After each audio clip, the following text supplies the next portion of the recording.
বন্ধুরা, আজকে আমরা জানব বিশ্বের সবচেয়ে বড় একটি কারাগারের কথা, যেখানে রয়েছে সবচেয়ে বড় বড় অপরাধী।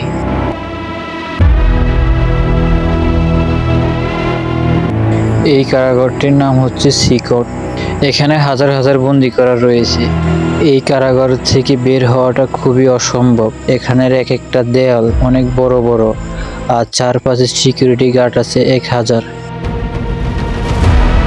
সিকট কারাগারটিকে নিয়ে বিশ্বে অনেক আলোচনা রয়েছে। কেউ বলে অপরাধ কমাতে এমন একটা কঠোর ব্যবস্থা নেওয়া হয়েছে। MS-13 এবং অন্যান্য গ্যাং, এরা হচ্ছে জানোয়ার, এগুলো মানুষ নয়। আবার অনেকে অপরাধীকে নিয়ে প্রশ্ন তুলেছেন। তাই সিকট শুধু বিশ্বের একটি কারাগার নয়, এটা এখন পুরো বিশ্বের একটি আলোচনার বিষয়। বন্ধুরা, এই কারাগারের সম্পর্কে আপনাদের কি মতামত কমেন্টস করে জানাবেন। আর এমন অজানা তথ্য জানতে আমাদের SK বাংলা বুম চ্যানেলটি সাবস্ক্রাইব করে পাশে থাকুন। নতুন কোনো ভিডিও নিয়ে আবারও আসবো।